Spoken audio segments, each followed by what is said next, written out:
એમાં વિક્રમ ઠાકોરને હું ખાસ કહેવા માંગુ છું। રાધનપુરના ઠાકોર સમાજના સામાજિક આગેવાન દિનેશ ઠાકોર કલાકાર જે વિક્રમ ઠાકોર ઉપર લાલ ગુમ થયા છે। તો આમાં એવું છે કે તમે પહેલા ગબ્બર ઠાકોર અને અર્જુન ઠાકોરને જાણતા હશો અને એ લોકોના કુટુંબના અંદર કઈ લગ્ન પ્રસંગ હતો તેના લઈને એમના ગામના અંદર એ લોકોએ જે ડીજે પ્રસંગમાં જે ડીજે વગાડ્યું હતું તે લઈને એ સમાજના બહુ આક્રોશ થયો હતો અને તેમને પછી સમાજ બહાર 1 વર્ષ માટે જે બહાર નીકળવામાં આવ્યા હતા। તેવામાં ગબ્બર ઠાકોર અને અર્જુન ઠાકોરને જે સમાજ બહાર નીકળવામાં આવ્યા હતા ડીજે બાબતે આપણે વિક્રમ ઠાકોર જે નાઇટમાં કઈ પ્રોગ્રામ હતો કઈ બી જગ્યાએ જે એ લોકો વિડીયો બનાવીને સોશિયલ મીડિયામાં કીધું હતું કે આપણે જે આવી રીતે ના થવું જોઈએ અને આપણી સાઈડ તો ડીજે વાગશે, તમારાથી જે થવું હોય થવા દો। તો ઠાકોર સમાજના અંદર જે ઘણા લોકો જે ડીજે ચાલુ રાખવું જોઈએ એવા કહી રહ્યા છે અને ઘણા લોકો એમ કહી રહ્યા છે કે ડીજે બંધ થવું જોઈએ। ત્યારે એ લઈને પછી વિક્રમ ઠાકોરને આ દિનેશ ઠાકોર શું બોલી રહ્યા છે તમે ધ્યાનથી સાંભળો। નમસ્તે મિત્રો, જય સદારામ બાબા। હું છું દિનેશજી ઠાકોર, રાધનપુર તાલુકા પંચાયત પૂર્વ પ્રમુખ।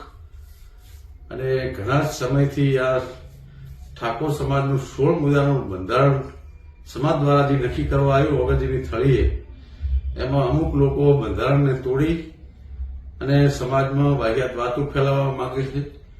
એમાં વિક્રમ ઠાકોરને હું ખાસ કહેવા માંગુ છું કે ઠેંગણા 1.5 ફૂટિયા, તારા પ્રોગ્રામ ક્યાંય થતા નતા। ઠાકોર સમાજે અને ઠાકોર સેનાએ સમર્થન આલીને તેના પ્રોગ્રામને કે મહેસાણાથી આ બાજુ તું પ્રોગ્રામ લેવા તૈયાર નતો પહેલા, બરાબર? એટલે તારી મર્યાદામાં રહે, બધાને હોલીએ ચડાવી અને આખી આવડી મોટી સમાજ ભેગી થઈને 16 મુદ્દાનું બંધારણ કર્યું, લીડા ઉડાડવા ફરી રહ્યો છે।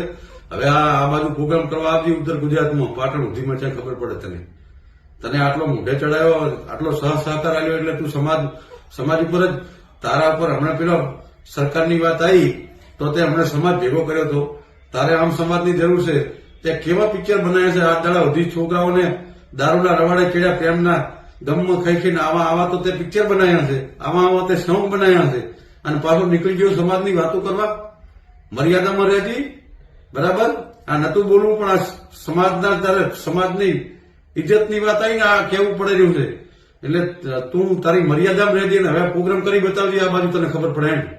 જય માતાજી। સમાજના લોકોને 2 હાથ જોડીને વિનંતી કરું છું, બરાબર? બીજા કોઈનો અમારે કોઈ વિરોધ નથી, પણ જે સમાજના બંધારણને તોડવા નીકળ્યા છે ને એમનો અમને પૂરેપૂરો આ નતું કે હું ગળે આવી આટલે આવ્યું તો આટલું કહું છું, કાન ખોલીને સાંભળી લેજો। ધંધા એવું નથી એમ તક તમારા ધંધા રોજગાર છીનવાઈ જાય, એવું જરૂરી નથી કે ઠાકોર સમાજને તમે આ ઠાકોર સમાજ જમીનો અત્યારે 90% ઠાકોરની જમીનો જતી રહી છે, ખબર પડે કઈ નીકળી જશો।